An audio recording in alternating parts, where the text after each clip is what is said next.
Hello, everyone. It is me, Alison Rosen, in 2025. And before you hear this episode, just wanted to come on and I wanted to say hello. And I'm going to be fully transparent.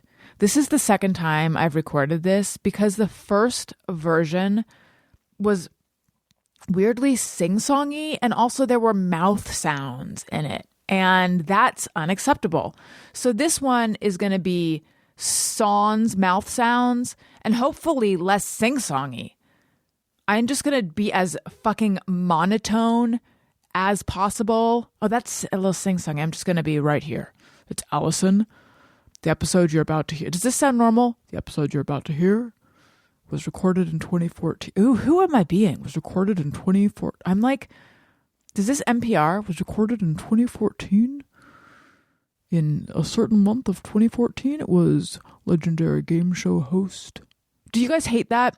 Or should that be my new voice? Hang on, I have to swallow and I'm afraid of mouth sounds. In the words of Chelsea Peretti, I'm scared straight from mouth sounds. Excuse me. It's Easter Sunday and no one is trying to hear that. By the time you hear this, it'll be Easter Sunday +1. Anyway, it's legendary game show host Wink Martindale, the late great, and his wife Sandy. Now, I titled it Wink Martindale plus cameo from his wife Sandy or something like that. My memory, I'm really trying to avoid.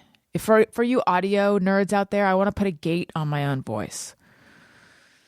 My memory is that his wife Sandy was there the entire episode, and yet the way I titled it, it suggests she just popped in. Did I give her short shrift? This sounds good, right? Sexy, sensual, normal. Yeah, my memory is she was there the whole time, so I don't know why I titled it that way. It's blame the patriarchy. But anyway, it was unusual that I would interview Wink Martindale because I don't believe he was making the podcast rounds, but he was doing an ad campaign and I cannot remember the product at this time. It'll be on the episode. But whoever was working on the campaign reached out and was like, hey, Wink, and it was it was like a hip young synergy that had, met up with Wink Martindale. That sentence didn't work, but imagine it did. And they're like, do you want to interview Wink Martindale? We're doing a collaboration on, MeUndies or something, but it wasn't MeUndies. And I said, fuck yes, I do. And then he and his wife, or he and occasionally his wife, were on the episode. It was delightful talking to them. And I remember because I was speaking to someone so much older than me, older than him. I guess it'd be older than me. But also it would be older than I am. Yeah, it could. You know what? Not important now. Stick a pin in it, Rosen. Speaking to someone who was so much older than Alison, I found myself slipping into this weird sort of like happy days talk. Like, oh, golly. Oh, my goodness. Instead of saying like, wow, what the fuck? Because I just was trying to be respectful, but it wasn't conscious. It just happened and it was weird. And you might notice it when you listen to the episode. So anyway, yeah, he just passed away. He was 91. He was born in 1933, which happens to be the same year my dad was born. But I guess Wink beat my dad because he made it to 91. But anyway, I just wanted to honor him by airing this. I think that was his last wish. On his deathbed, he said, tell my family I love them. Hey, replay that episode that I recorded with Alison Rosen. And we'd be remiss not to do it. So anyway, here's the episode. Hope you enjoy it. I love you. Goodbye. Alison Rosen. Alison Rosen is your new best friend. Alison with her good times never end. Alison Rosen doing wavy pretzel dance again. Alison's your new best friend. Hey everyone. Hi. Hello. It is me, Alison Rosen. Welcome to another exciting episode of Alison Rosen is your new best friend. I'm sitting here with legend Wink Martindale. Legend. I love that. You are. You're a legendary game show host, DJ, guy who has a cool website. I spent some time poking around in Wink's world today. Oh, you did? Well, that's sort of an old website of mine. My Facebook is really good. Oh, that's where I got to go then. That's where all you the have new to stuff. go, yeah. Well, so I have to ask. While I was poking around the various things on your website, Yeah. But at one point you were the one who put all that stuff on there, right? Oh, yeah. But that was like 5 years ago. Okay. Yeah, so it's very outdated. Well, what I found was how to do CPR on yourself. Do you remember your interest in CPR on yourself? It's if you're alone and you need CPR, you take a deep breath in and then you cough forcefully. Yeah, I remember that, but it's been a while since I put that up, and I probably have forgotten how to do CPR on myself. Well, one would hope you wouldn't need to do it on yourself, but I was just wondering what was your interest in it at the time? I don't know. I think that I'd seen something in a newspaper or a book or read something somewhere about CPR, and I just became very interested in, first of all, how to administer CPR to someone. Could I do it if I were in a restaurant and someone needed me to administer CPR? And I remember thinking, if it happens, I hope it's somebody that's gorgeous. Unfortunately, it's it usually never not, happened. right? See, I think the danger in becoming too aware of a bunch of medical things without any training is that when you're on an airplane and they make that announcement, like, is there a doctor in the house? Yes. I always have this temptation to raise my hand and be like, no, but my dad's a doctor and I feel like I know a lot of stuff. I'm not a doctor, but I played one on TV. Exactly. So how's it going, Wink? I know you Everything's just going great. Celebrated a birthday, right? Yeah. Happy birthday. Another birthday.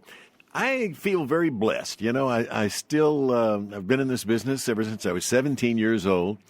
And Alison, I'm still going, still doing it, still upright, and still in demand to a degree. And as you get older, you know, naturally the awards come more easily than the jobs. Mm-hmm. But I still get called quite a bit. And in fact, that's why I'm here on your show, you know, because of that funny 90-second Charmin commercial we did. Exactly. So I was reading, and I found this quote of yours that I thought was really interesting, and that I'm going to find. And I had it 1 second ago. Here I we go. hope it's something outstanding and interesting. I thought it was both. And it was the biggest thing to remember in game show. Hang on 1 second. All right. And I had it. And this is wonderful podcasting. Bear with me. Okay, here we go. The biggest thing to remember in game show hosting is you've got to have fun. For most people, this is their one and only time ever on television, so you want to make it as memorable as possible. The best hosts take the spotlight off themselves and shine it on the contestants, making them the stars of the show. Yeah, that's right. And I was wondering, did you start out realizing that, or was that something that you arrived at after trial and error? I think that I knew a little bit about that when I first started, because I've always been a people person.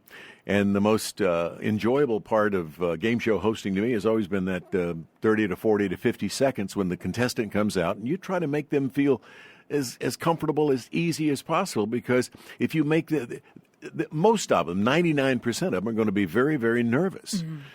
They've been through the thing where they played the game in the office and they've been selected to be a contestant, but they're still nervous. And it's my job as the host to make them feel at ease, because if that happens, they're going to give me a better show and they're going to look better and they're going to make me look better. Right. So I just always, tried. I don't think it's something I really worked on. It's just something that was in my head. And so how would you make them feel comfortable? By just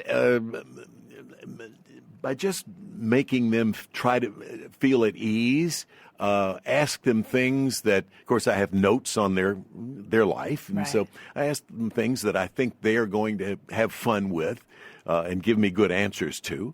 So that's all. Just, one-on-one, fun, and if that happens, then, like I say, they're going to give you a good game, and the whole show is going to be better. I'm always amazed at how relaxed contestants seem on TV, considering that they're not professionals. I mean, sometimes they seem very locked up, but other times, like, I'll watch a show like Jeopardy, and I think, they have to really be concentrating to try to pull up all those answers, or those questions, as it were, and they're able to do it. Yeah, it's by the time you get out there and you are a contestant on the show, you've gotten yourself to the point. You've watched the show, obviously, at home. It's a show you wanted to be on, otherwise you wouldn't have auditioned. So by the time you get out there, you're feeling pretty relaxed. And again, it's my job to make them feel even more relaxed.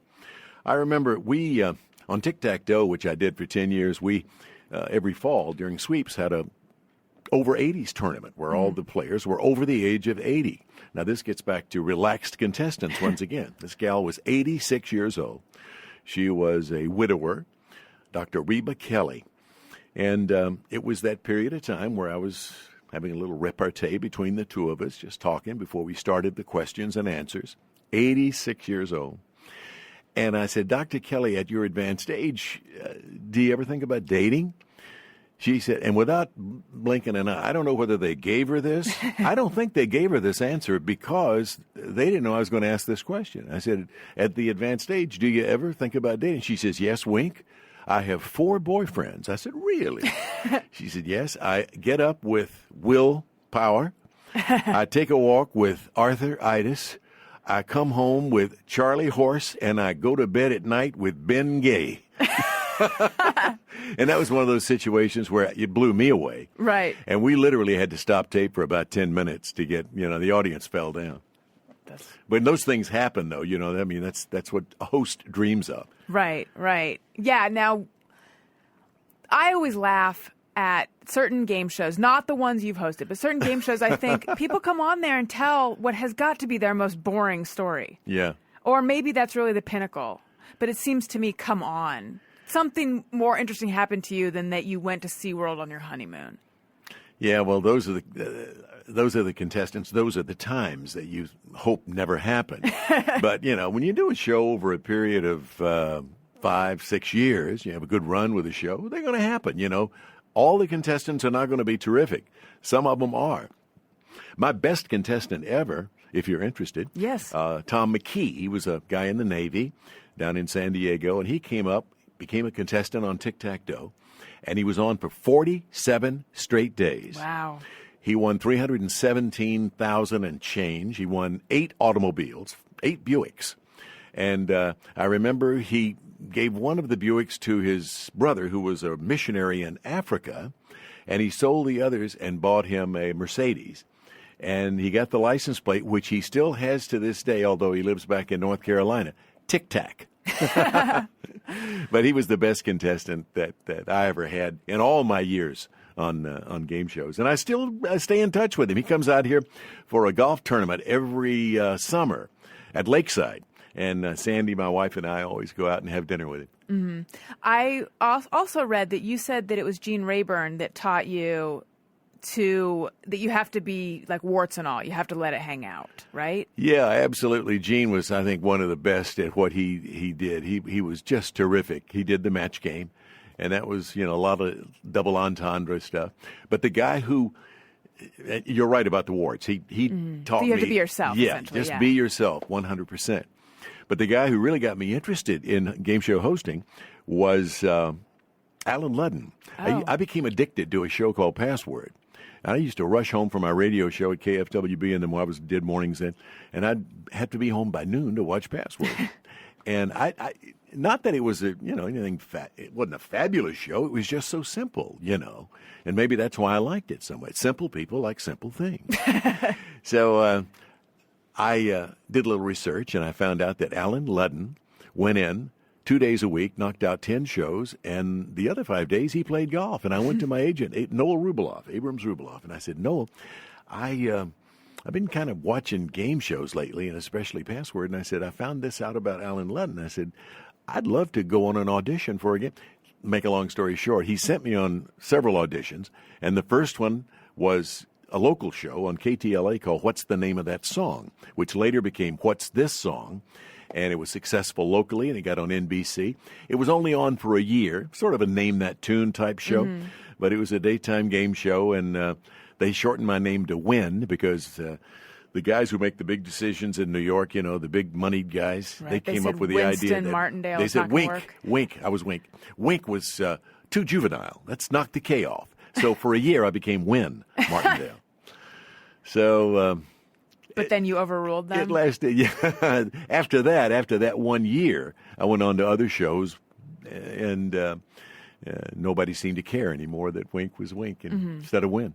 So at that point, you went from being a DJ, right, to doing. Had you done a lot of television before? Well, I started in radio when I was 17 in Jackson, Tennessee, my hometown, and then went to Memphis, and then came out here to KHJ, transferred by RKO.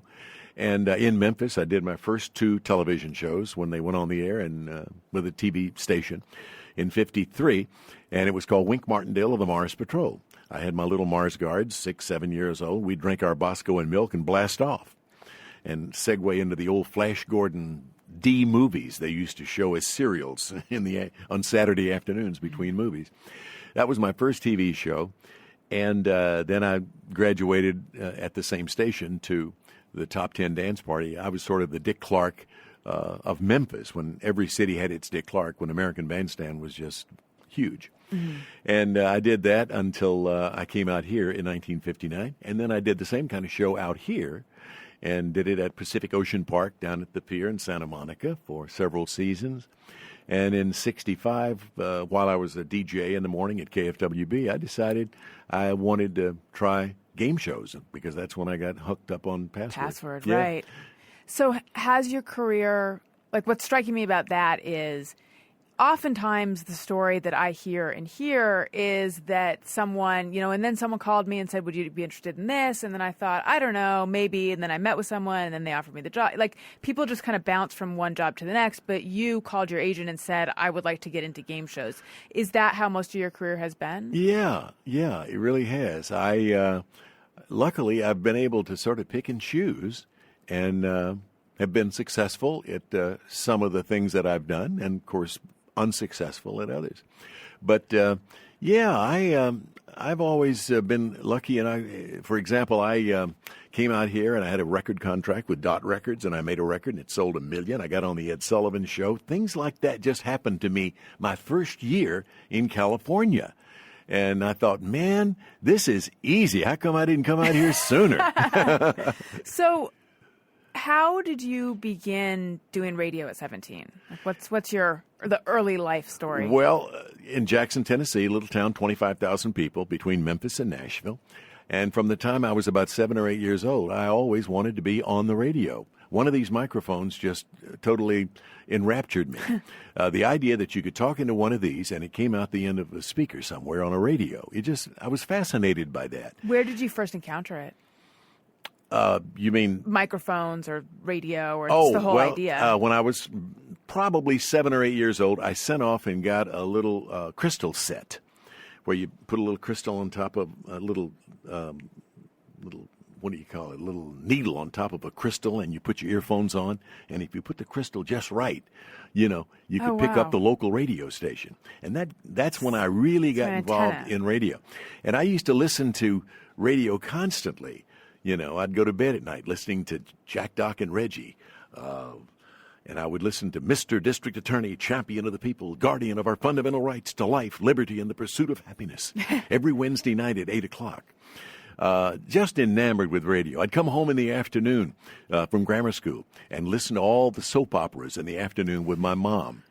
And so from such an early age, I feel lucky because I always knew what I wanted to do with my life. I didn't know whether it would work out or not, and it worked out great. And it's been a good living for me and a good career.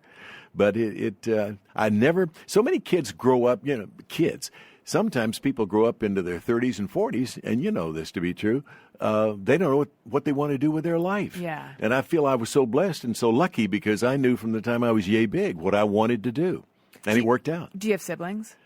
Yes, I have one sister and 2 brothers who are deceased, and one brother who is in Jackson, Tennessee. He's in the hospital now, but he just hit his 89th birthday. Oh, wow. Happy birthday to him. Yeah. Although spending it in the hospial is not fun. Yeah. Did your siblings also know what they wanted to do young? Yeah, none of them were in the business. But, they all 3 of my brothers knew what they wanted to do. Mm-hmm. And my sister got married and, of course, became a housewife. And what did your parents do? My father was a lumber inspector. He graded lumber. And my mom was one of those ladies who stayed at home and raised us kids. Now, your mom thought you should be a preacher, right? Yeah. She always thought, she said, son, with your voice, you should think about getting into the ministry. And I had to convince my mom, you have to be called to the ministry. You don't just wake up one morning and say, I'm going to be a preacher. So she never quite understood my description of what a radio guy was. But she lived long enough to see me enjoy some success.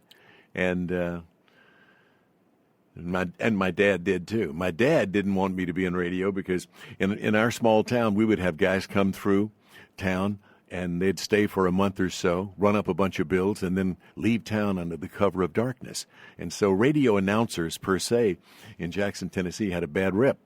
And he that's all he knew about radio. But then he lived long enough to see me. In fact, he took me to Memphis for my audition at WHBQ in Memphis. And he lived long enough to see me enjoy a little success, too. Nice. Now, you said that your mom never quite understood your description of... You mean she didn't really understand what your job was? Yeah, she didn't understand... First of all, she didn't understand why I wanted to be in radio. I remember the first time she ever heard me on the radio. It was the day that I got my job at $25 a week. My former Sunday school teacher managed the local radio station. I kept bugging him all the time. So finally, he gave me an audition, and he said, not bad. You come down tomorrow after school, and we'll do this for the mayor who owned the station, and we'll see what he says. So he came down, listened to me after school the next day, and liked it, and gave me $25 a week, and I got the job, and I called my mom, and I said, Mom, I'm going to be on the radio at 6 o'clock. I'm going to be doing a Nolan's Kitty Shop commercial. Now, you be sure and listen. So at 6 o'clock, I did the commercial, 60-second commercial. First thing I ever did on the radio, live. And then I went home, and she said, I thought you were going to be on the radio. I said, I was. Didn't you hear me do the Nolan's Kitty Shop commercial? She said, that wasn't you. Because, we never sound like right. we think we should sound on the radio or to other people, But it was, she was a great gal, and she lived to be 83 years old. Do you remember what you did for your first audition?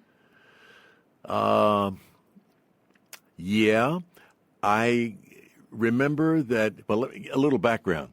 My dad, who was a lumber inspector, every year got a year subscription to Life magazine.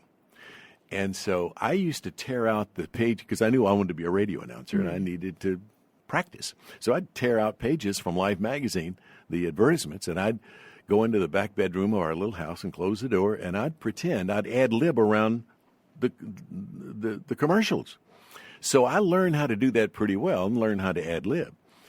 And I was always a good reader. I always took pride in my reading, and I used to pretend I was a DJ on the radio, and I'd buy records with all my paper route money, and I was a soda jerk at Baker's Drug Store, and every extra dollar I made, I would buy records, well, the old 78 RPMs, and pretend I was a DJ, a little record player at home. And I also pretended I was a newsman, so I would read 5 minutes of news. And so my audition that day for Chick Wingate, he didn't really know what to expect. He just knew that I kept bugging him to give him a job on the radio. Well, little did he know I had been practicing all these years for this moment. So he sat me down in front of a microphone, tore off some AP copy, and gave me a couple of commercials, and I went through those like Grant going through Richmond. And he couldn't believe it. And that's when he said, we'll get the mayor to come down tomorrow, and you do the same for him, you'll get the job. But that was my audition. I don't remember precisely what it was, but that was my audition. But that's interesting. So your voice, at what age do you feel like it was apparent that you had a unique voice? Well, my voice got deeper and deeper as I got older, of course. But I think that when I was about 10 years old, I began to enunciate and try to get rid of my southern accent so I wasn't talking like this all the time. Mm-hmm.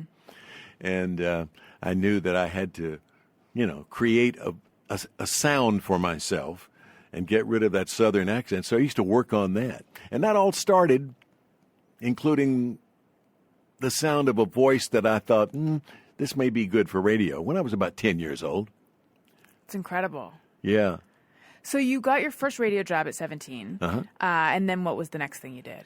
Well, I was in Jackson for 2 years, and I made an audition for WHBQ, which was my dream job. I looked upon Memphis as being New York, because it was a metropolis as far as I was concerned, growing up in a town of 25,000. So I sent an audition over to WHBQ. That was the station that everybody and all the kids listened to because they played more music than anybody else. Oh, and I should ask, what was what were you doing on the radio at this point? Did you have your own show? What was the format? In Jackson, I was sweeping out the station. I was doing the news. I was doing the sports. I was playing music. Whatever was in my schedule, my announcer schedule for that day, that's what I did. Right. And then when I got to Memphis, I got the morning show called Clock Watchers, the top-rated show in town, and I did. It was always a dream for me to do that, And all of a sudden, here I am doing it.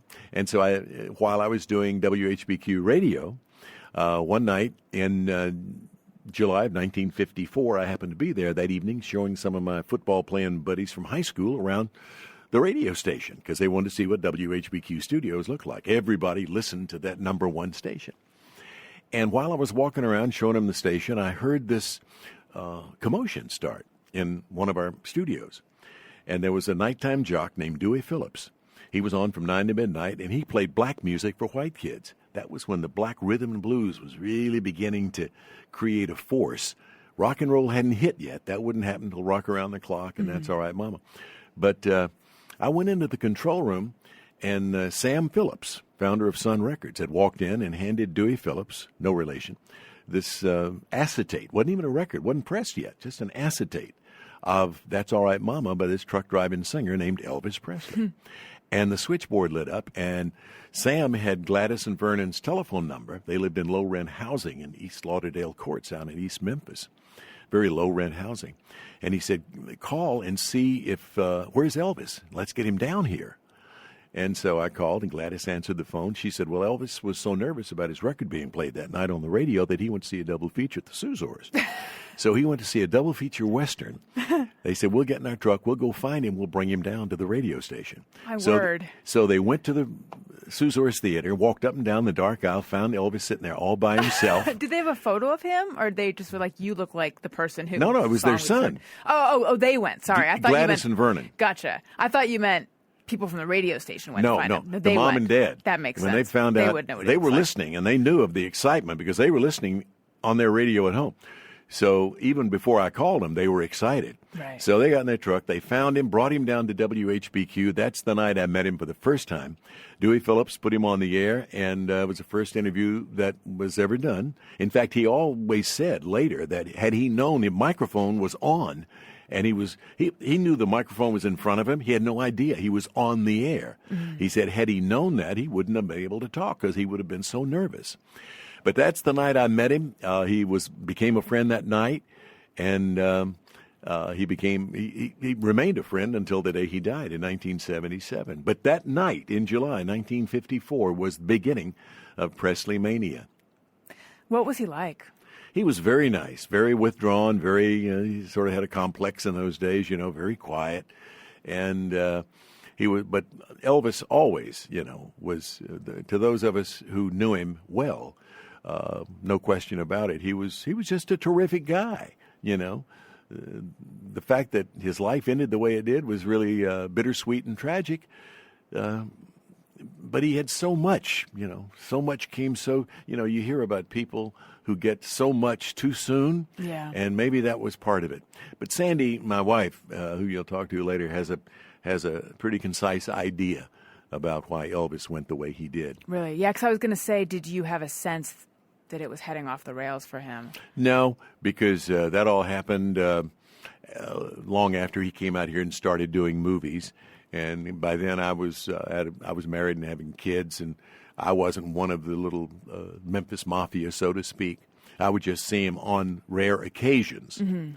But I always heard about what was happening to Elvis, with the pills and all that, and the visits to the hospital, which became more frequent. But I never saw it firsthand. Right. You mentioned having kids. You have 4 children, right? Mm-hmm. 3 girls and a boy. 3 girls and a boy. Yeah. How old were you when you started having kids? I was 21. And were you excited? Were you scared? Well, it happens so fast. I got married, and I think 9 months and 2 days later, I had my first kid. But it was exciting. I think that we're brought into this world, if not have kids, have grandkids. I think we're here to have grandkids because we have more fun with them. But it was very exciting, and with every kid, all four, when they were born, it was tremendously exciting. What I've found is that people are often a different kind of grandparent than they are a parent. Are you different to your grandkids than you were to your kids? I think so. I don't know. Maybe it's because it's certainly not that you love grandkids any more than you love your own kids. It's just that as you grow older and as the grandkids come along, you have more time to spend with them than you did with your own kids because, then I was working, and had a little time at night, to spend with them. But that was about it, and I think that's the biggest difference in kids and grandkids, the fact that you get to spend more time with them and you have more fun with them. Mm-hmm. Also, I imagine there's less pressure with grandkids because with your kids, you're probably trying to shape them or mold them. Well, yeah, and with grandkids, it's not your problem. You go see them and you always say, well, hey, I'll see you later. Right. You go home. Well, since we talked about Elvis, I think in a moment we should bring your lovely wife in because she has Elvis stories as well. Hello, everyone. 2025 me here to say you may have noticed you're not hearing a lot of ads. There's not a lot of segues. As the queen of segues, my throne has grown dusty. My crown no longer fits. I am now directly supported by Patreon. Patreon.com/Alison Rosen. All sorts of stuff you can get there. There is a whole separate bonus Patreon podcast called The Friend Zone. So you can get episodes of The Friend Zone. There's also a level where you can text me and I will text you back. I have been doing daily morning text updates and I read some on the show. And I know that Tony was thinking, stop reading them, Alison. You are turning people off. You're making them think, now I wish I wasn't even subscribed. But no, I read them. And more people signed up. They're like, I got to get me a piece of that. I got to snap me off a piece of those morning texts. So there's that and more. Patreon.com/Alison Rosen. And if you do an annual subscription, you get 2 months free and you can feel good about supporting an independent creator and helping us continue to do this show. All right, we're back now, still with Wink Martindale and his lovely wife, Sandy. Welcome to the show. Thank you. 39 years. Wow, congratulations. Got to be just doing something right. Okay, so I recently got married. What are some secrets? He's my best friend. Yeah, we're best friends. We do everything together. We're here tonight, to be on your show together. Not because she had to come, but she loves to go with me, and I love to have her come along. How'd you guys meet?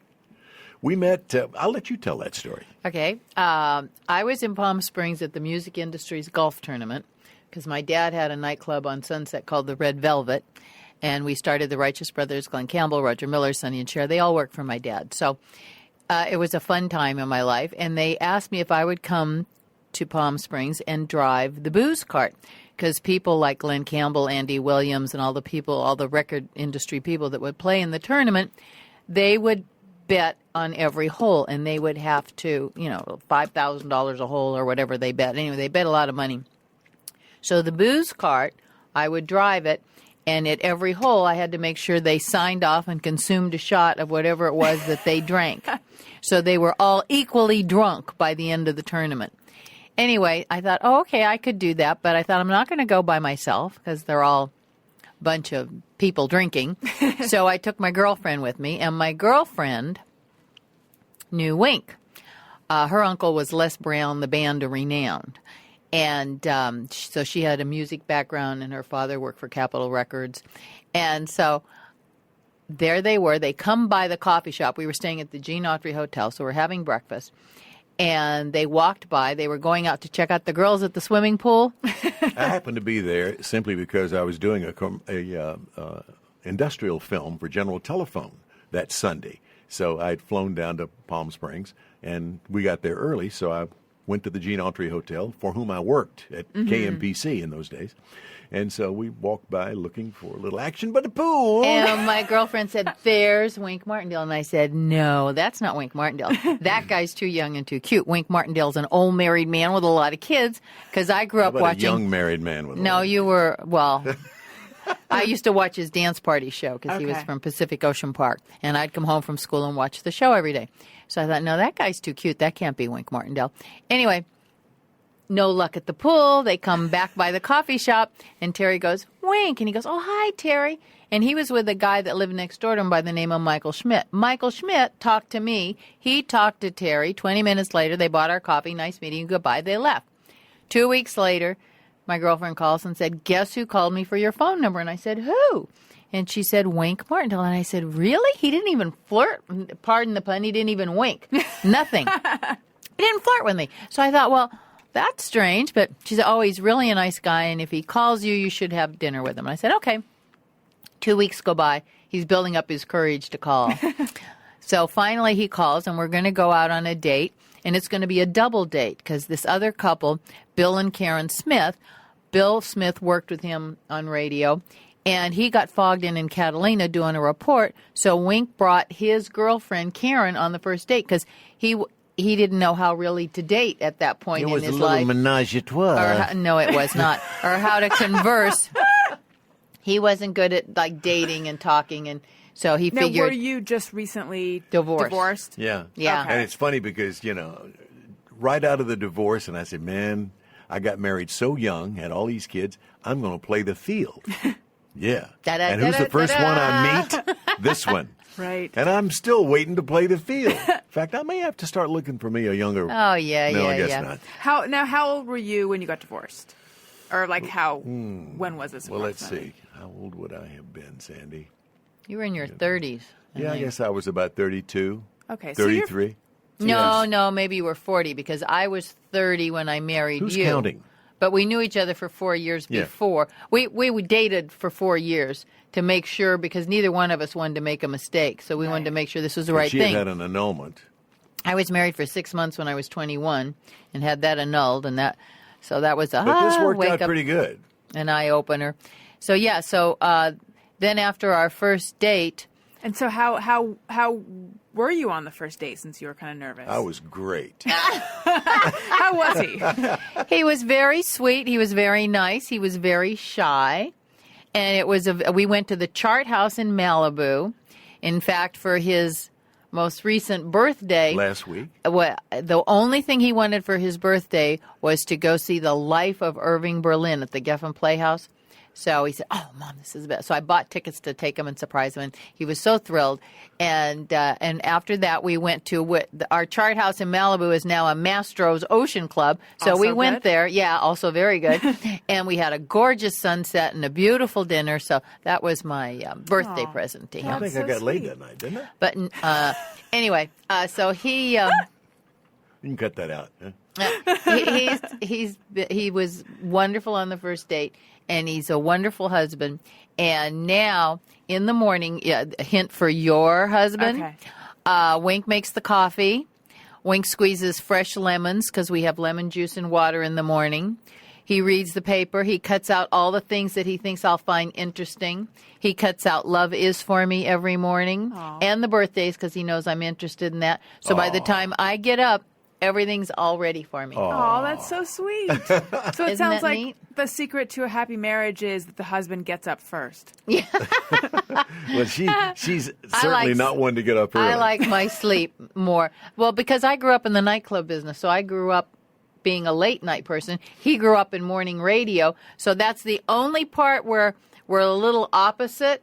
So I try to get up earlier, and he tries to stay up later, and we've got a pretty good balance. For years and years, I did morning radio, and it's a clock in your head that In automatically Tennessee. goes off at 3 or 4 o'clock. You got to get up and get to the radio station. And I still wake up at 4:30 in the morning, and I just get up and Wow. I take 2 newspapers and I go through those and listen to the television news while I'm doing it. Oh, get a little closer to the microphone there, Yeah. Wink. Although I feel like your perfect voice projects. But, okay. I'm getting a little note from Gary. So, now, so you guys must go to sleep at different times as well? He kind of dozes on the couch with our Chihuahua, Olivia Newton Martindale, a little before I go to sleep. Tell her where we got Olivia Newton and why we named her that. Well, we used to have a family of 7 Chihuahuas. We had Mr. Bumper, Miss Stumper, Rocky Elvis, Maui Martini, and Winky Tennessee. And then we got Lady Godiva and Claudette, which was a game show that he did called Det. We named them after all of his game shows and things that were, like, interesting to us. Anyway, little Maui Martini had a heart attack and passed away. Oh. And we were going to Las Vegas that weekend to be with Wayne Newton, who I grew up with and dated as well. And so we went to see Wayne. I said, how do you get over the loss of your animals? We just can't, Wink and I we really suffer. And he said, Sandy, you just get another one. Well, I still had 2 at home. We still had Rocky Elvis and Lady Godiva. So I thought, no, we're not going to get another one. Well, his wife called our room the next morning and said, when you leave? And I said, tomorrow. She says, well, I have something for you. If I don't get it to you, I'll FedEx it to you. Well, within 10 minutes, her sister was at the door of our room with this little cage. He spent his whole day off looking for a new dog for us. So we had to get Newton in there. So she's Olivia Newton Martindale, and she is Aw. now 12. That's so sweet. I know. And they were going to FedEx you the dog if you... No, I think she was just kidding because they were gonna bring it over, but wanted to keep a Right. little more mystery or surprise to the whole thing. Yeah. Now, were all your dogs Chihuahuas? Our first dog was a Silky Terrier that Wink's children gave us, and his name was Gambit after Which one is of a Wink's show I first did. game shows. And we had Gambit for 14 years. And then we went into Chihuahuas. I was at a pet store in Century City one day, and there's this little black Chihuahua and a little white Chihuahua, and they were brother and sister. And we were just getting ready to go to Canada to do a game show Wink was doing. I think was it Bumper Stumpers? Yeah, we were getting ready to go up to do Bumper Stumpers in Toronto. And so I said, oh, you got to come see these 2 little Chihuahuas. And he came and he saw me and he said, oh, they're darling. Well, let's take them both. And I said, well, we can't. We're going to Canada. So we paid for them, and the pet shop agreed to keep them for the 2 weeks till we got back from Canada. So we named them Bumper and Stumper. So they were our first 2 Chihuahuas. And then before I fixed her, I wanted her to have at least 1 puppy. So she couldn't marry her brother, so she had a one-night stand in Orange County with a little dog named Smokey, and she had 4 little Smokey was boys hot. 4 little boys in one litter, and so I took her to the vet when she was ready to give birth, and he said, okay, well, she's going to need a C-section so I can guarantee you 4 healthy puppies. And I said, okay. And he said, come back tonight. And I said, you don't think I'm leaving, do you? And he said, well, you can't come in the operating room. And I said, well, then you can't operate. So he let me go in the operating room, and I watched them come into the world, and they went, it's a boy, it's a boy, it's a boy. She had 4 little boys. Aw. And then by then you fall so in love with them, you can't give them away. Right. I mean, we kept them all. The reason I asked about Chihuahuas is because I have one dog who is about 14 pounds, but I have this dream of having a bunch of dogs, or at least getting another one. My husband, because I was holding her, our dog, and I said, I just want more of this. And he said, because she's still a puppy kind of, and he's like, I want less of that. Just loves her, but the puppiness is, puppies are a lot of work. Puppies are a lot of work. So anyway, though, I have my eye on, if I do actually get another one, I would like to get a small dog. And so I'm thinking maybe a Chihuahua or something like that. You'll love it. They're Chihuahuas. so easy. And, well, of course, I am small and fragile and delicate myself. So I cannot handle a big dog. Right. Even a Chihuahua can pull me down the street. So you figure a little dog, they eat little food, they make little deposits. Everything is small. So it's really the best of all worlds. And they're not, do you they get bark the a heart. lot? No, it depends. Yeah. If you socialize them right away, then they don't bark as much. But you do want them to bark when strangers come around And to they the, do bark to the at door. strangers. And that's about it. Other than that, she doesn't bark at all. So of all the projects that Wink's done, what's your favorite, Sandy? Of all the projects that you've done, well, it would probably be the game show that we created together called Second Honeymoon, where children played a game, and it was how much they knew about their parents. They proved how much they knew about their mom and dad, and the winning family would win a second honeymoon. Oh, So that's I would sweet. say that was probably, and then also Tic-Tac-Toe, because as Wink says, that's the one that gave him the longest employment. So that's one of our top shows as well. We like Tic-Tac. And Gambit, because Gambit was 21, and we did Gambit in L.A., and then we did Las Vegas Gambit. So we used to fly to Vegas every other weekend for a year or so, and that was a lot of fun as well. Do you guys, I mean, obviously it seems like you do work well together, but when you're actually both working in a business sense, how does that go? It goes well because we get along so well together, you know. It sounds like everything's perfect. Nothing is perfect. But I guess I'm the only perfect one of the two of us. That's probably it. But we just, we work well together, and we enjoy creating together. I've hosted 22 game shows. I never could hold a job, I guess. Either that or everybody wanted me to host their game show. It's that. But if Everyone that's the wants case, that. how come I don't have Jeopardy or Wheel of Fortune or Price is Right? Timing, Daddy. Bad timing. Yes. Oh, hi, everyone. 2025, me here still, again and back. I want to tell you, I am on Substack. AlisonRosen.substack.com. I am writing about all kinds of things there. And you may or may not know, maybe I said it in this episode, I don't recall. I'm a writer. Before I was anything else, I was a writer. So the words, they go together well. That's what they say about me, Tony. They say, I want to support a creator who has words that go together well. Yeah. But also it's not just, who signs up for style? That'd be bullshit. That's stupid. It's more than just going together well. They're full of hot tea and juice. These are juicy, tea-scented, gossipy words that are real and honest. But also I'm telling the story of my experience on the Adam Carolla show. For the first time ever, I am telling it, warts and all. There's no warts, but I mean, I'm just, it's a lot of details. AlisonRosen.substack.com. Now I know that you dated Wayne Newton, but you also dated Elvis. Mm-hmm. And Wink, you're really good. You were good friends with Elvis. Yeah. But that's completely separate, right? What's funny is Wink and I had so many parallels because me growing up in the nightclub business in Los Angeles, and I met a lot of the entertainers, and then he being in the radio and television business, he knew all the same people I knew. We just didn't know each other. I mean, we both were very close to Glenn Campbell all of his life, but not together. We came to each other from different directions, Elvis. Yeah. I met that night in Memphis and was a close friend. And then later, many years later, I met her. She had known Elvis from a completely different direction. Amazing. And when he said he was from Tennessee, and I told this to Elvis the last night we were with him, I said, Wink scored points with me immediately because I loved the state.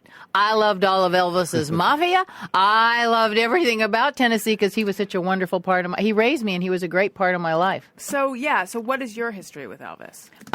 He came to my dad's nightclub when he got out of the Army.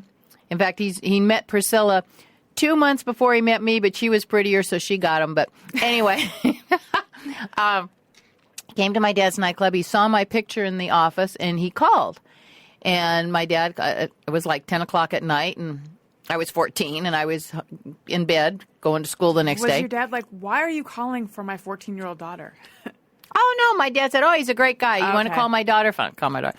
In fact, not to change the subject, but I met Glenn Campbell and Jerry Fuller, who wrote all of Ricky Nelson's songs, at 2 o'clock in the morning. He closed the club, brought them home, and he said, Glenn, what's your last name? Daughter, wake up. I want you to meet these are my friends. He didn't even know their last names. I mean, but they were good guys. They came to the club. They got up and sang, and they were his buddies. So that's how he did. Anyway, so Elvis called and said, I'd like to meet you. And I said, well, my mother won't drive me up. It's a school night, and no deal. And I thought, Elvis Presley, that's a funny name. So then he calls the next week, and it's the same thing. It's a school night. And so he says, look, I'm going to be here next Thursday. He came every Thursday.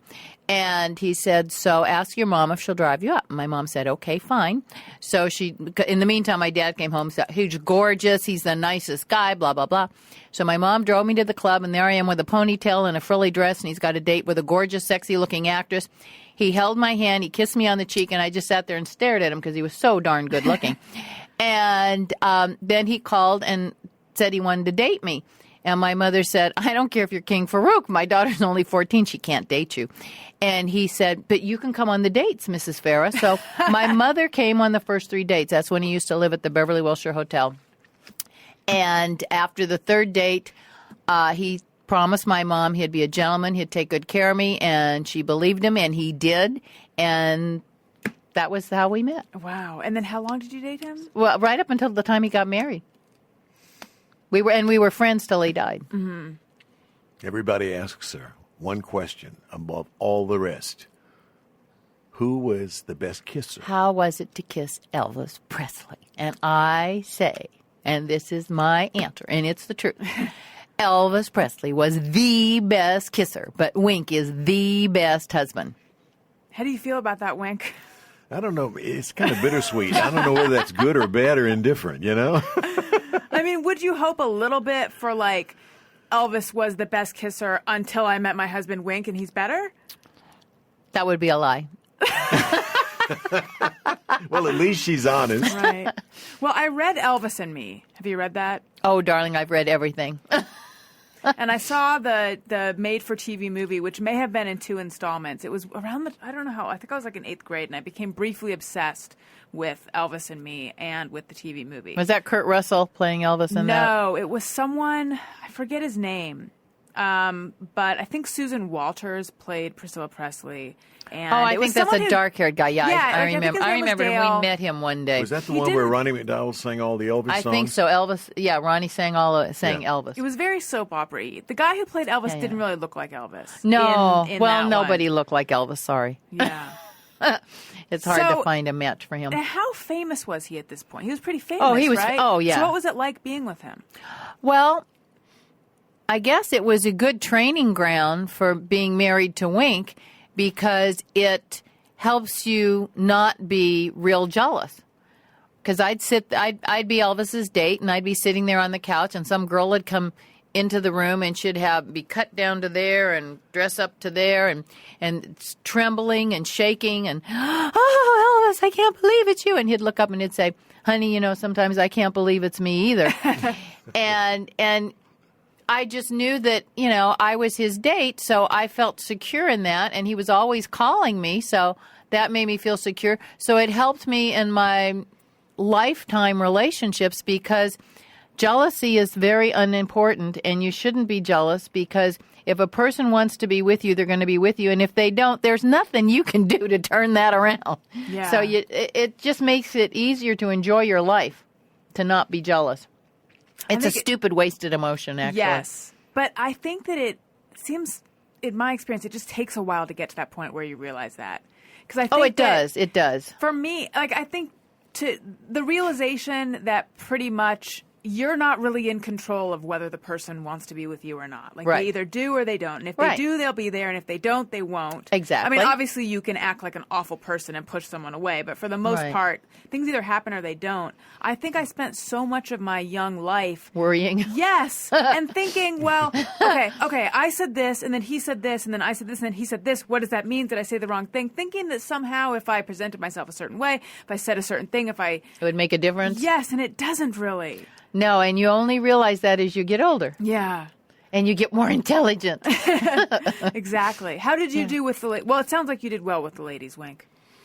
Oh, yeah. Well, I had a few, you know, I did okay when I was growing up. But the problem was I got married so young, you know, right out of high school, that I missed a lot of my fun times. Poor baby. And then I met her when I got my divorce, and it just breaks my heart. It's turned out to be that you've had such a long, healthy life because you married me instead of being deceased, eating all that horrible food and smoking cigarettes. He wouldn't be here had he not married me. Yeah, if I hadn't what married would've Sandy, happened? because when I met her and we started going out on dates, every night Every I was night. eating either a prime rib or a New York strip steak and 2 or 3 double vodka martinis on the rocks and Baked potatoes desserts smothered and, in sour cream and chives. everything that you big can gooey imagine. I mean, it's okay in desserts. moderation. Chart Everything's house good food. in moderation. and but- smoking and not and exercising. But all those bad things, So she came along and taught me how to clean Live. myself up and how to live the right kind of life and how to eat right. And to this day, I take this many vitamins, double Double fist. of vitamins, and I have no idea what she's, giving me. In fact, I said to somebody recently, I said, she could be killing me. And she turned around and said, yeah, slow death, It's a 39 very slow years. death, isn't it? Well, when this started, were you resistant at all? Yes, very resistant to vitamins, and now he's so cute because he'll say, "Mom, those probiotics. Oh, okay. And what's that stuff you take first every morning? Aloe vera juice?" Now he's actually asking me. It's only taken 39 years. But, now we're adding a few things that he wasn't taking before. And, of course, the fish oil and all of that he's taken a while. But there's no question about it in my own mind that had she not come into my life, I would probably have left the planet 10, 15, 20 years ago, the way I was, living my life. Just no question about it. So, thank you, darling. You're welcome, Thank dear. you very much. And we also don't stress each other. Stress can kill you as well. Yes. We get along great. We have a lot of fun. It sounds like we have the perfect marriage. I mean, we argue from time to time, but we never Very really have seldom. any knockdown, drag-outs. We used to, but we haven't had that sort of situation in years. One of our secrets is, which is really just a plus, and it's just a quirky thing. We have the same taste in everything. I played a game one time. I went into the store because we needed a new coffee table. And I went in the day before and I looked at all these coffee tables and I said, oh, this is it. I said, but I'm going to let my husband come in and he'll pick this one. And he says, well, how do you know your husband will pick this one? I says, because we have the same taste. I said, we'll do it like a game. So Wink comes in the store and he goes, oh, that's nice. That's nice. Oh, I like that one. Mom, look at this one. Same coffee. And the guy looked at me and said, you know it. You, I kn- said, you yeah. know by now, you can tell by now that I call her mom and she calls me Yes. Because we have chihuahuas. dad. We're mom and dad to chihuahuas. Oh, actually the first time I ever heard my husband refer to me as mom or mommy was when he was talking to the dog. And I thought, well, this feels strange and weird because, we want to have kids. We don't have kids yet. So, and I think it was before we were married when we were just engaged. But I thought, oh, I can see where this is headed. That's sweet. Well, so what do you think of current game shows? I don't care for the reality games, but the ones that are really, I think, still on the air and doing well are still on the air and doing well because they are basically good games. I would be very interested to know If Wink. a game format is good, no host in the world can save it. Can hurt it, but you can have a bad game and the best host in the world can't make it a hit. So I look at shows like Family Feud with Steve Harvey now, enormously successful, more so with him than it was with Richard Dawson. And, of course, Wheel and Jeopardy and Price is Right and Who Wants to Be a Millionaire. All those shows, any of which I would love to have hosted. Which one would you love to have hosted the most? I think that I think Jeopardy is the best format for a game ever invented by created by Merv Griffin and his wife. I'll give you the answer. You give me the question. I mean, nothing could be simpler than that. And yet it's the most difficult of all the games. And it's perfectly suited for Alex because he has that professorial, tone and everything.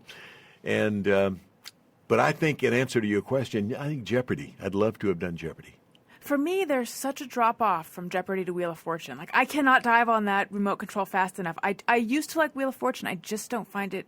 I don't know. It doesn't hold my interest anymore. Yeah, but I do don't- love Jeopardy. Yeah, I don't watch Wheel, but I will watch Jeopardy because I don't do very well at Jeopardy because it's so fast, and it's not easy. No, it's not. I mean, it's not an easy game. But Wink's been the answer several times on there. That's exciting. I created a show once for the first time Merv Griffin ever bought a show from outside his own company, and it was from me. A show called Headline Chasers, and there was filling in headlines, past and present, and it was somewhat like Wheel of Fortune, where you had to fill in the words and come up with the headlines. And it was it was a difficult show. It only lasted a year. But it was a terrific show. It was just hard. I remember we were in Florida to see a program. We were out trying to save the show after about 9 months, and the ratings weren't good. And so we were sitting across from this program director in Miami, Florida, and he said something I'll never forget. Yeah. He said, "Could you dumb it down a little bit?" His ratings weren't good, and we were trying to do what we could to, make them better. Could you just dumb it down a little bit? I thought, wow, you got to dumb down a show to make it better?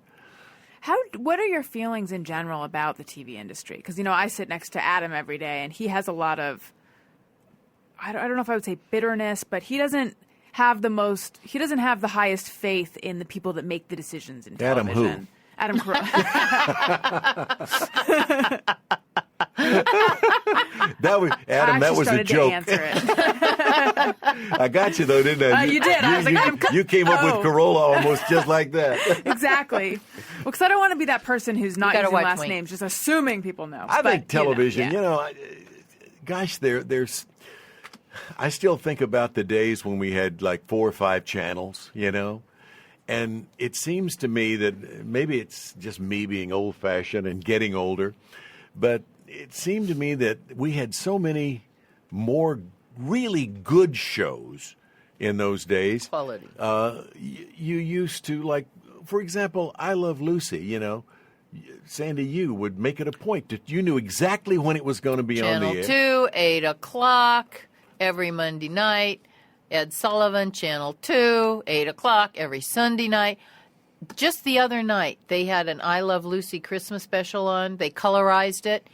And it was episodes that I had seen them all, but the one where she's in the chocolate factory and I sat there just laughing out loud. It's clean humor that it's just, her comedic genius is just, people have tried to imitate her and be her, but there was only one Lucy. But my point was going to be, and now we have 150, 200 channels, and less to watch. Yeah. And it seems Less like quality. you've really got to search for something really good to watch. Do you find that to be true? I find that to be the case, yeah. It's like that sort of paradox of 500 channels and nothing's on. Yes. Exactly. I mean, years ago, you would think if you had all these channels, you'd think, wow, God, Right. it's niche television. If you want to watch ants play, you got a channel for that. It's just, it doesn't make much sense. Yeah, I think Gary had a question. Actually, Wink kind of answered it. I was wondering of the hosts who are out there today, who do you really respect and think does a good job and does a service? Especially, I guess I'm thinking more specifically about shows where there's been turnover in host. Yeah, well, again, my favorite host today in this era would have to be Alex, because I think that show is indigenous to him. Nobody else, in my way of thinking, could do that show better than Alex Trebek. It is his show. I've always thought that there are certain game shows that are right for a particular host. Nobody, in my opinion, which I do respect, as Wayne Newton used to say, nobody could have done Newlywed Game better than Bob Eubanks. He was the perfect host for that show. And you could go right down the line. Gene Rayburn, Match Game, Tom Kennedy, Name That Tune, so... Wink Martindale, tic-tac-toe. I like to think so. Now, Wink, you have a restaurant, right? I had one. Yeah. And now $500,000 later, I don't have one. I've heard restaurants are very, very hard. Oh, that's one you want to stay away from. Where was it? What was it? How hands-on were you? Well, it was called Wink Martindale's, and it was in Memphis. I always thought that, I spent a lot of years in Memphis, and I thought if I'm going to do it, I always wanted to have a restaurant. Because I used to laughingly say, well, if I got my own restaurant, I'll always have a place to go eat. Okay, so my brother and I decided he wanted to go in with me. So we Well, Sandy really wanted me to go into the restaurant business, Get the shovel and put your boots on. So I knew thought better. if I'm going to do it, I'll do it in Memphis where people really know me and where I was, a localized kid. Right. So we called it Wink Martindale's. It was a very classy restaurant, pink tablecloth. I mean, it was first class. We spent a lot of money fixing it up. We thought we would do it the right way. We went to the Culinary Institute in Hyde Park, New York, where we hired the Keating Award winner, the top person in the class, and the second person in the class. Both of them came down to Memphis, and they were our chefs. And we went to Las Vegas and hired 2 young singers, Chris Hudson and Doug Salibi, Hudson and Salibi. They are still in Memphis to this day. Moved them from Las Vegas to Memphis. And we built them a beautiful sign, big sign like the band show out here, Right. Big fancy sign. And our bar was packed every night, just packed. And Sandy and I remember that first year we made 47 trips back and forth from L.A. to Memphis. Where do you live? In the sky? And we would get to Memphis and we would grab a car and go to the restaurant, pull up, and we'd see this happened after a while, after a second I'd say, year. Daddy, Who's that new cocktail car waitress belong got to? a new Corvette. Oh, bar manager got a new Lincoln. Everybody Isn't was that getting a new lovely? car except Wink. us. We were putting money in every month. It turned out that we were just getting stolen blind. My brother was a very successful builder in Jackson, but he couldn't be there all the time, and he wasn't a restaurateur. And, I discovered, I'd been told this, but I didn't listen very well. My You got to dad be there was there, so he 25 was hours successful. a day. You've got to be right there on Or top else of people it. will be stealing from Yes. you. Oh my gosh, we Wow. used to get like the ashtrays would have the logo in there. Then after they stole all of those, then we got plain ashtrays. Then we got we had this big brass planter at the front door with a huge corn plant in it. And one day at night we're sitting in the bar and Wink sees some man walking down the street carrying this thing. 1 o'clock in the morning. And Wink runs out there and says, where do you think you're going? He said, my wife wanted a souvenir from Wink's. And he said, you bring that. I'm going to call the police. Actually, what I said you was, bring that in there. Yeah. You put that back. So then he put it back. And then Isaac Tigert, who started Hard Rock Cafes and House of Blues, his mother, when we opened, gave us this beautiful silk arrangement that I put in the ladies' room. And like a week later, Wink said, what is that? That is the ugliest thing. And I said, it's beautiful. I walked in. They stole all the silk flowers. It was just little sticks sticking up. So Oh, I my called her God. and I said, Frances, where did you? I got it redone. I thought maybe it was just a one time. Right. They did it again. I said, Wink, they don't deserve anything nice in the ladies' room. Was that the employees or the customers? Customers? Wow. Customers. So the coup de- Customers took everything that wasn't. If it wasn't nailed down, it left. Right. The coup de grace after 3 years.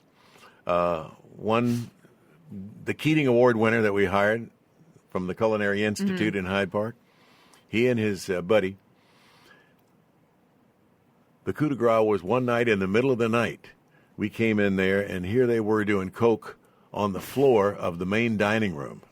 And I thought, Wow. well, that's it, But we were successful. I mean, we thought it was like having a private party every night for 500 people you never saw before and you're never going to see again. But all of Elvis's guys that were still living would come there. Jerry Lee Lewis would get up and sing in the bar. Tanya Tucker would get up. Barry I mean, Manilow whoever came in. was Wow. in town, Lee Greenwood. I mean, our bar, we had It fun. was happening. I mean, Danny it was- Thomas, when he was back there for St. Jude, because we worked for the hospital a lot, he would bring everybody from the hospital there for dinners. I mean, And I will say this fun. about the chefs. The food was good. The food was good. I mean, They had a lot of energy. we had a lobster Yeah. tank where you can go pick out your lobster. I mean, we really tried to do it right.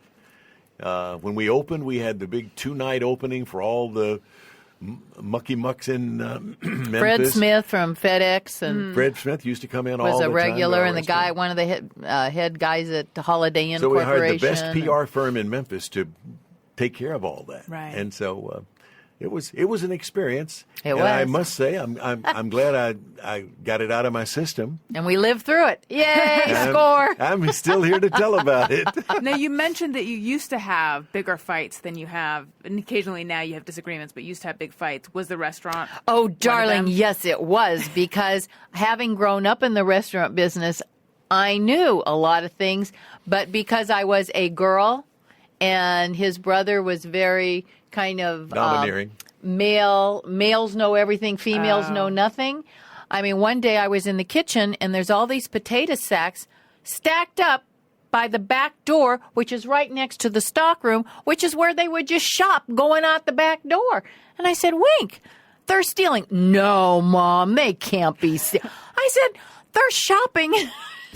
But nobody believed me. So I said, okay. So it used to be every time we'd get on the airplane in L.A., Wink would say, oh, we're going home, meaning to Tennessee.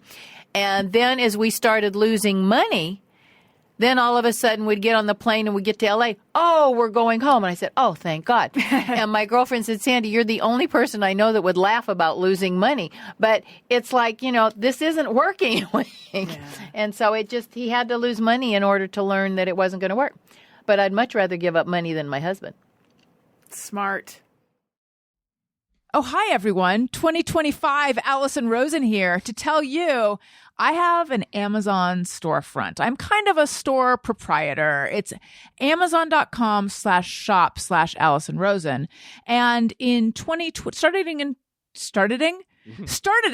in 2024, unless it was even 2023, I have been soliciting product picks from the guests on my podcast. So I have over 160 items collected in my storefront that people cannot live without. And for each one, you can see who recommended it. How fun is that? It's very fun. You need to check it out. Change your life with these recommendations, or just peruse them.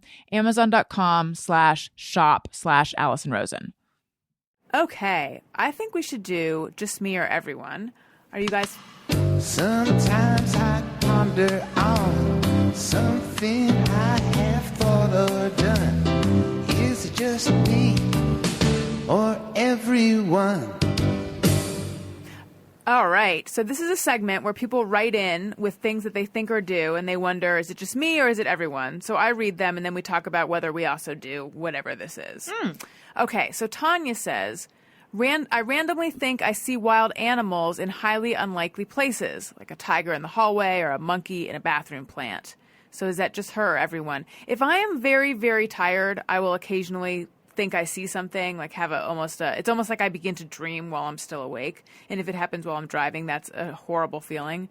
What about you guys? Do you ever just randomly see animals? Sorry. Nope.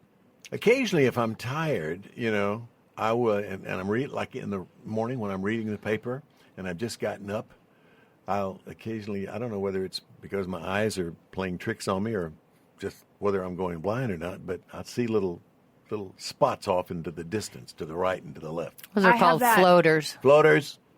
Yeah, that Well, happens. that happens from time to time. Yeah. Yeah. But I see little chihuahuas, but that's because they're really They're there. actually there. Yeah.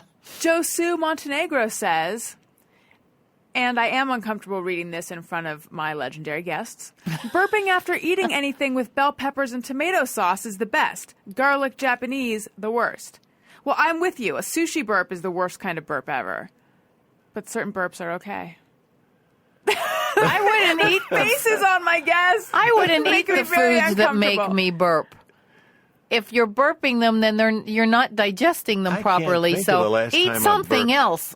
I can't think of the No, last we time I don't. burped. Really? We You don't burp. No.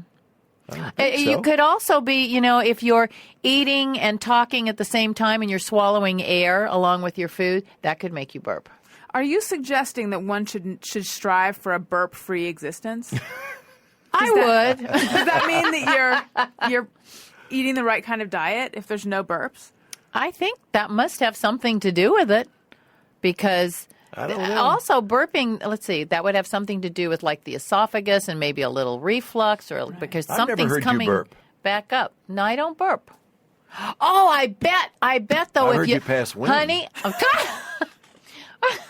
excuse me. Oh, we like to talk about that. No, here, so you that's know fine. what would make you burp? We don't drink beer. Two beer fistfuls of vitamins? Beer, I think, would make... No, that doesn't make us burp. But I think beer makes people burp Beer's pretty burpy. because you're swallowing all the air bubbles. Yeah. So that would make you burp, and maybe like a soda pop that has a lot of air bubbles, because you're actually swallowing air, and that would be the same thing as if you're eating and talking at the same time and swallowing air with your food. Then that air, I guess it has to come out some way. Well, you could pass it as wind. Yes, you could. One end or the other. Right. Gary, care to weigh in on the burp situation? I think it's insane to strive for a burp-free existence. No offense. I'm not striving for it. It's just is. Well, They've been married for 39 years. I'm impressed. And Wink has never heard her burp. I'm impressed and concerned. I think you should consult your doctor. But no, I mean, I don't. Yeah, if something that was wildly offensive also made me burp, so I had to taste that, I would avoid that food item. Yeah. But I don't think there's any one particular thing that I can identify where I think afterwards, I really hope I don't burp for the next 8 hours. Or like, I really hope I do. Yeah, nor Yeah. that. Yeah. All right, Kaylin? I don't mind burping. I don't ever think like Babies burp. yeah, it's just. Well, burping, he's a whatever. baby, so But that fits. I have been eating a lot of Zanku chicken recently, so I can certainly relate to the garlic burps that have been coming out. When you have a baby, darling, you will be burping I your know. baby. So babies burp. I hope so. JMOs and Bobos says, things I will never do. Type LOL, except now, say the OC, or wear a visor. Well, Gary and I are both from Orange County, and I can say that I always just refer to it as OC. I don't say the OC. Sure, or I'll just say Orange County. I don't say the OC. No one Because- says the OC. Only people who, the TV show started the OC. Yeah, and the only time I would say that is if I was referring to the OC. Right. The show. And I also don't type LOL. I'll actually write ha ha ha ha to avoid typing LOL. And I haven't worn a visor since I played tennis as a kid. So I guess I'm with you on all those. I do LOL too much. Somebody says LOL instead of laughing out loud is lots of love. Yeah, I like that better. That's a popular. Misinterpretation of LOL?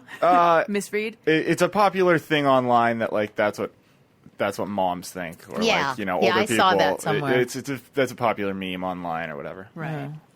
or a meme. Just going to say. I couldn't resist. Shout out to Brett Ernst. We love you, Brett. Megan says, even though I'm almost 30, I still have dreams about skipping school and fear being caught.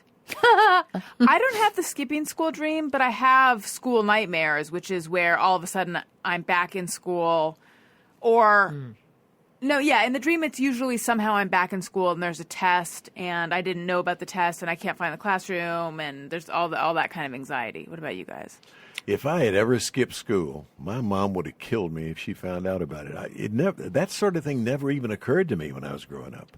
I mean, school was school. You know, when the 8 o'clock bell rang, you were there in your seat. You know. I only skipped school once. I went to Hollywood Professional School, which doesn't even exist anymore. And there was a senior ditch day, and my mother drove us all to the beach. So I didn't get in any trouble. Wink, it sounds like your parents were pretty strict. Yeah, my mom was. My dad could have cared less. You know, my mom was really the one who raised us. So yeah, she was strict. And I never did. I only told her a lie once, and that was she found out about it. Really and truly, one time I lied to my mom, and she found out about it, and she took me out in the backyard. And we had a weeping willow tree in the backyard, and she took off a branch of that thing. Oh, my God. I don't guess you could get by with this today. No, it'd But be child abuse. She whipped me to a fare thee well. I mean, whelps all over my Honey, leg. you were an abused child. You just didn't know it. Well, guess what? You only lied that one time. That's right. I never lied to her again. There you go. For sure. What was the well, lie? hello. I don't remember what it was. But it must have been a killer because she really was pissed. Wow. Yeah. How do you feel about that whole incident? It was just the way it was when we were growing up, you know. I mean, we didn't know any better. I mean, if we did something wrong, I got paddled more times than I can have fingers and toes, you know, with a big paddle. You know, it wasn't like it is today. When you did something wrong, whether it was lying or whatever, and I only lied that once that I remember, but I did other things that I got whipped for, and I mean got whipped, and I can't tell you how many times she put me over her lap And I mean just whipped me to a fare thee well on my butt. I mean, That's why you're such a good husband today, Daddy. but you know what? I think I don't know how much good it did, in the way I turned out, but that's the way it was. Yeah. I can remember working at Baker's Drug Store, in back in the day, in the 1950s. Well, let me say this. I carried a paper out and did the drugstore thing at the same time. So it had to be 1947, 48, in there. And blacks would come in, and you couldn't serve them at the soda fountain unless they'd go back to the back of the store, and they could order, and you could take them a cone, but they couldn't wait. They couldn't sit at the counter, And now I look back on it, and I think, oh, my God. But that was the South in the 40s. Right. And that was just the way it was. And now you look at it, and you think, can't believe that happened, but it did. Yeah, my dad was born in 1933, and he lived in New York, and he has stories of, I don't know where, this may have been like on the way to Lake George or something. I've seen signs that said blacks and Jews, and it probably those weren't the words used, but blacks and Jews, don't let the sun set on your head in this town. Whoa. Stuff like that. I mean, How just welcoming, totally, huh? Yeah, exactly. Just, a complete different world. Well, we had a soda fountain, not a soda fountain, but a water fountain for whites, and a water fountain for quote unquote colored. Right. And it was that way right on down the line. It was just two separate ways of living. So when civil rights started happening, what was your reaction? Well, I was delighted that it was just a matter of time before it happened. And when it did happen, I was delighted. And because, since then, we've never looked back, and things have gotten better. Certainly not perfect, but so much better than the way they were in those days. But I was thrilled when it happened. I was born 10 years after Wink, and I didn't know of any of that. At our club, my dad had the Coasters. We had Little Richard. And there was no difference to me. Mm-hmm. I didn't see color. Is that because you grew up out here? Maybe. Maybe. Yeah, I didn't grow up in the South, but I never saw color. I saw people.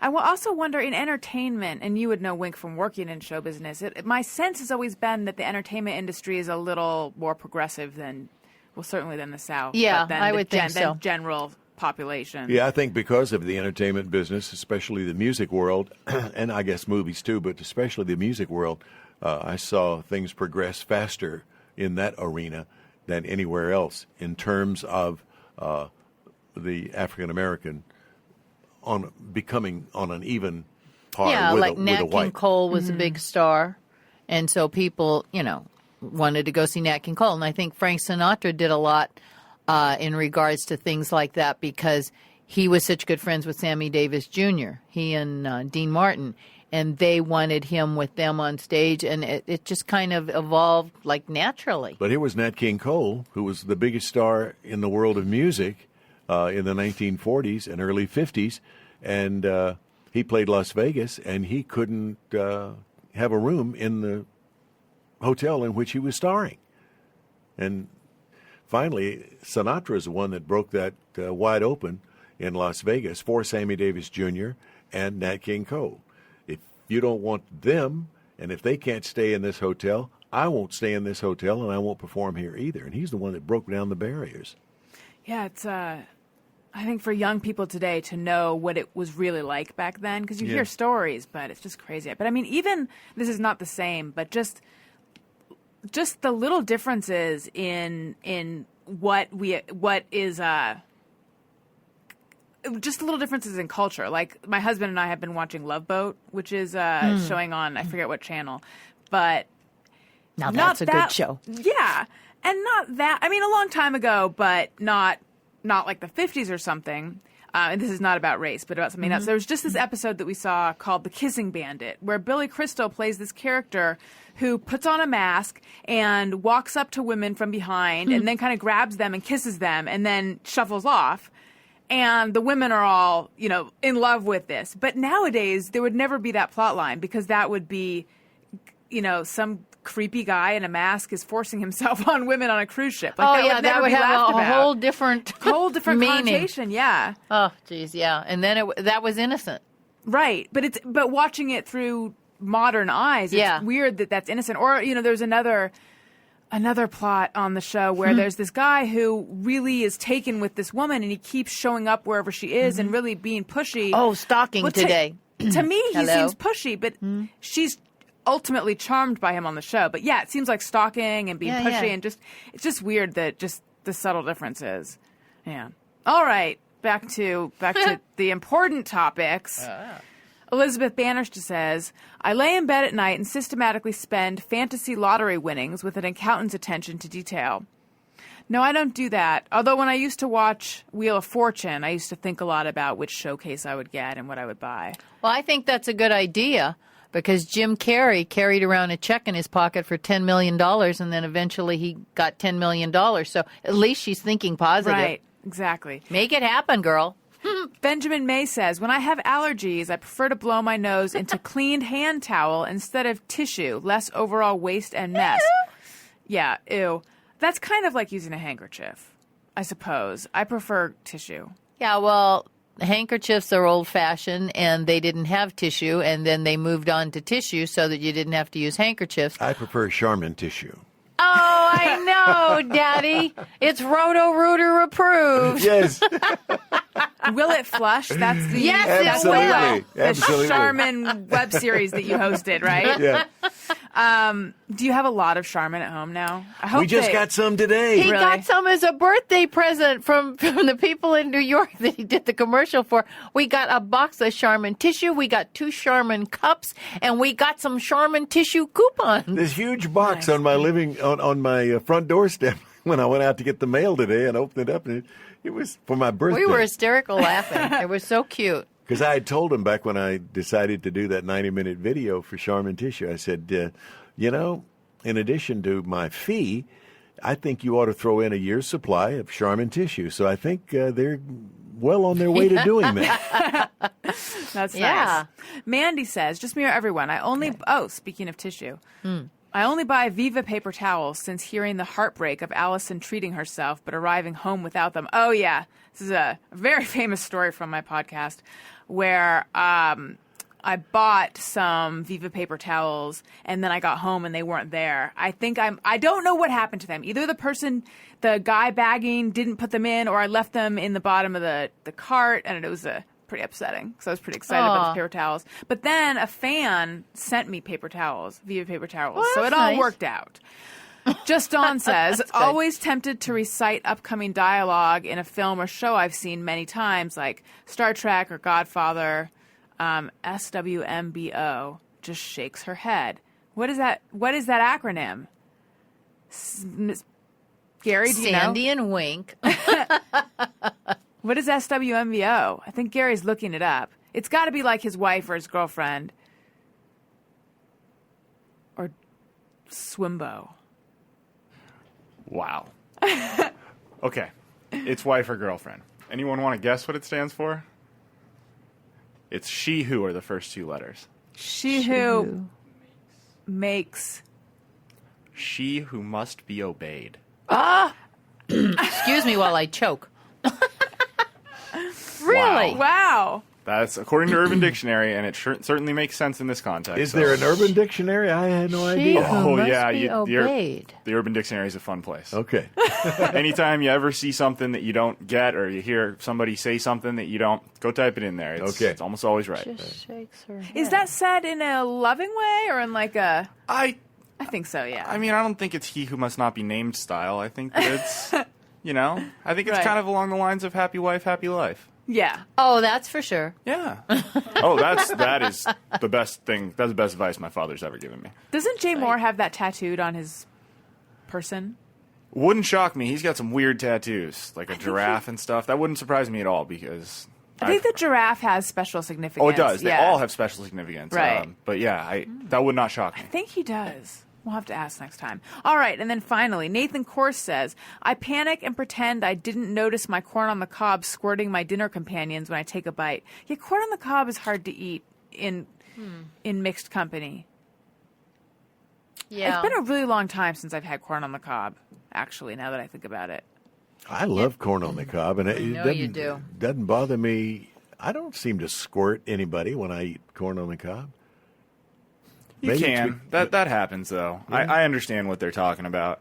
I like corn on the cob, too, but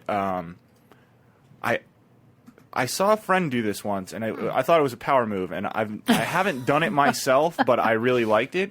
He ordered corn on the cob, but he said, but before you bring it out, will you please have the chef slice it off? So he got a bowl of corn on the cob style corn that tasted like corn on the cob, but without any of the fuss, and he just went at it with a fork. I can't imagine eating corn. To me, a lot of the fun of eating corn on the cob is eating it off the cob, and I always go deep into it, so I don't. Oh, me too. I get all there is there. I leave nothing on the cob.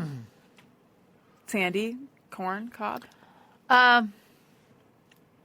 I've never had the squirting problem either. Well, your dentures don't allow. I don't have dentures. No. Didn't we just talk about this? Happy wife, happy life. I know, but sometimes I just have to put her in her place. You know? Going home tonight, she'll say, "Why did you say that?" She does not have dentures. That's funny. No, I've never had a problem with corn on the cob. Although recently I've been reading this whole gluten-free. Now they're saying wheat-free, and they're saying corn is the same as wheat and gluten, and that you shouldn't eat any of it. So, ugh. Look out, Wink. She's coming after your corn next. I know. I Yeah. find the squirting happens more often if you're squeezing lemon onto something. Yes, That's where you have to squeeze do the it. hand Yeah, shield. yeah, because that could burn somebody's eye. I mean, Right. a little corn in your face never hurt anybody. Exactly. Well, thank you so much for being on my show. This was really fun getting to know you guys. Thank Oh, you, it's our Alison. pleasure. It's a delight to be here. Thank you, and we would look forward to coming back again someday. We haven't discussed half of our life. I know. I feel like we're just scratching the surface. Just did a little bit, Daddy. You know, we might, if you don't mind, we might end by Sandy, you telling the story, which we alluded to before we started tonight, about the last time we saw Elvis, because that's a Okay. very. If she would like to I would hear it. love to, yes. Do we have time for that? Yes, we do. Okay. Oh, yeah, and also you had mentioned that Sandy has a pretty good, or has a theory of why Elvis kind of went the way he did, right? Yes. Went the direction he Yeah. did? Yeah, I was talking about your theory about why Elvis got hooked into the Oh, yeah. drugs. It was all really very innocently. First of all, when he would come to California to do the movies, he had to get up early, be on the set, 6, 7 o'clock in the morning, and then he'd have to go to sleep at night. Well, first of all, he loved eating, so he was worried about his weight. So he would take an upper for energy and to not eat a lot because he wanted to fit in the tight Right. pants and things that he wore on the set. And then in order to go to sleep, you have to come down from that. So then they would give him a little sleeping pill. And this was all from the doctor. Right. So he would take an upper and a downer, a diet pill and a sleeping pill. And then as his system got used to that, then it didn't have the same effect. Then he would need 2 diet pills and 2 sleeping pills to get the same effect. And I remember many times I would just flush them down the toilet. And he said, Sandy, you don't understand. It's perfectly healthy. It's prescribed by the doctor. I know what I'm doing. He didn't think there was anything there that could harm him. So that vicious cycle kind of got going. And then he started doing the karate and breaking the boards and the bricks. And his little fingers got all deformed because he got arthritis. And then from playing a lot of football, he also had some arthritis problems. So that made that even worse. And then he had to start taking medications for pain. So it's just kind of like a snowball rolling and slowly getting out of control. And then when he went through his divorce and lost his wife and his child, I think he just gave up. Yeah. That He makes just sense. really wasn't happy anymore. And the last time we saw Elvis alive was in December of 1976. It was my birthday, and we went to Las Vegas to see Elvis's show. And he wanted us to come back between shows and talk to him. So we went back, and his dressing room was full of people. Just, you couldn't stir him with a stick. Choke myself up. And Do you want some? We can get you some water. Oh, that would be lovely. Yes, could we bring some water in? Okay. and he just wanted to talk to us. He had seen us on Tattletales that day with Bert Convy on CBS. How much do you know about your spouse? And he couldn't get over how much we knew about each other. Of course, he knew me from my early days in Memphis, and of course, Sandy Thank you. when he dated her. And it was just one of those, you could just hear a pin drop in that room. Everybody wanted to hear what we were talking about. And I remember he said he was so proud of me and how well I had done in my career. And Sandy later said, "What's wrong with this picture? Elvis Presley's telling you how well you've done in your career." But we had a wonderful time and talked for about a half hour. And then when we left, we got back to our hotel and we closed the door behind us, and we both broke down crying because he looked so, he was overweight, and he looked very unhealthy.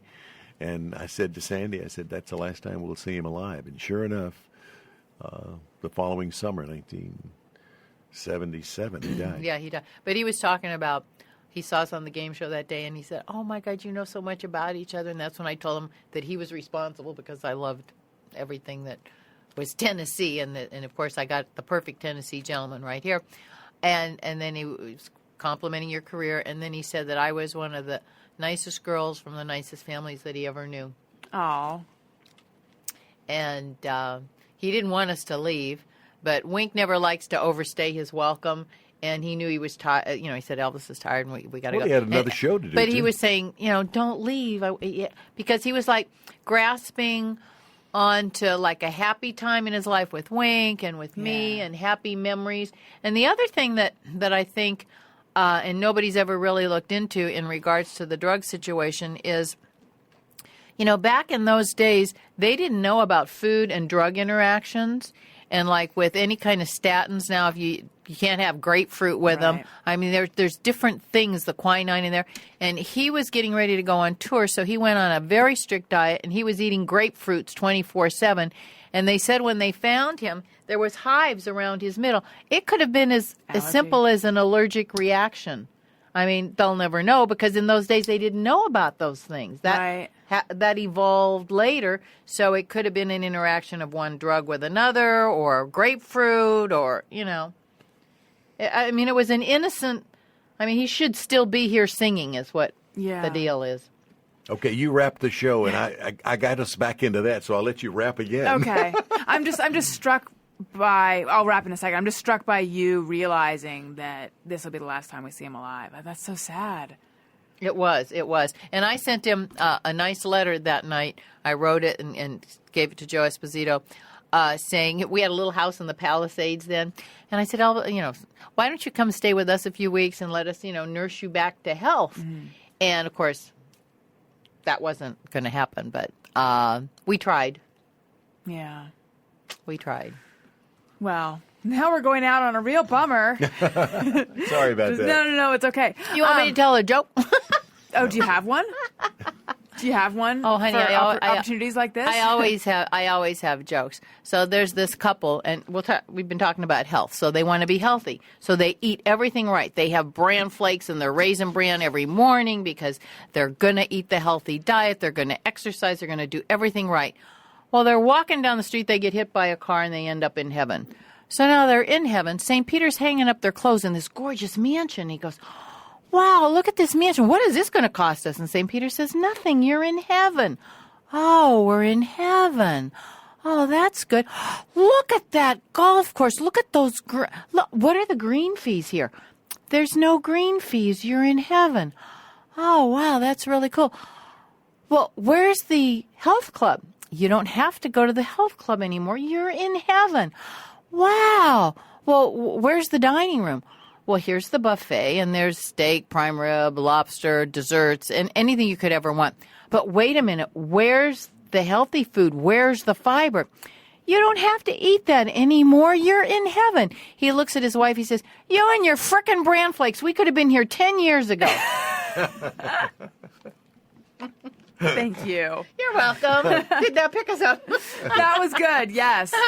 All right. If you're going to buy something on Amazon, click through the banner on my website, AlisonRosen.com. It doesn't cost you anything extra, but it does help out the show. Thank you so much for all of your Amazon support. And we have a ringtone available. Hey, go fuck yourself. Sorry, it was a little bit blue. You can get that by searching "Hey, go fuck yourself" on your iPhone in the iTunes store. We have two special bonus episodes. I kind of want to play it again for Wink. Do you want? Okay. I feel... Daddy and she look so innocent. I know. Okay. Gary's going to play this for you. All right. So I'm sorry in advance. Hey, go fuck yourself. At least they have nice harmony. Yeah. All right, two special bonus episodes recorded live at the LA Podcast Festival. First one with Doug Benson and Greg Proops. Next one with Doug Benson, musician Matt Costa, and much of the Thursday Gang. Those are $1.99 in the comedy album section of the iTunes store. You can follow me on Twitter at Alison Rosen. Follow the show's Twitter feed at ARIYMBF. Where should people go to find out more about you? Okay, Sandy, you're going to tell everybody because you do it better than me. Facebook.com/Wink Martindale Games. One word. What? Wink Martindale Games is all one word. Okay, Wink Martindale Games is all one word. Facebook.com/. That's his main Facebook page. He has another Facebook page, and then of course he has his website, which we went to, which we haven't been keeping up because we've moved on to Twitter because he tweets every morning, and his what's Facebook page. What's your Twitter name? Wink Martindale. Yeah. Oh, okay. At Wink Martindale. Gotcha. He tweets every single morning, my baby. Yeah. And that's his Facebook page. So those are the two main things that. My first tweet tomorrow morning will be about this tonight. Oh, perfect. And then Wink Martindale. Let's see. What I think it's Wink Martindale. Is it .org or .net? Is that one still? It's either winkmartindale.net or she's going to do .org, our little friend in Tennessee who's putting new websites together for us, because I'm selling my glasses, my Elvis glasses, and we're selling, what else are we selling? We must be selling something, Daddy. Oh, yeah, he does this tribute to Elvis. It's a beautiful thing. And but no, actually, my glasses, you can go to Graceland.com. And I have beautiful Elvis glasses that I am selling. Snazzy, yeah. They are. It's a classy right way of saying Elvis, I love you. And Graceland sells those. So it's either at Graceland or Graceland.com exclusively. Okay. I'm an entrepreneur now. I just went into retail. Nice. You'll show up on Shark Tank next. No. All right. You can follow Gary at G. Patrick Smith. For Kaylin. Don't worry about me. Yeah, don't worry about him. All right. Thank you guys so much for listening. I love you. Goodbye. Hey, do you know about the Alison Rosen Show?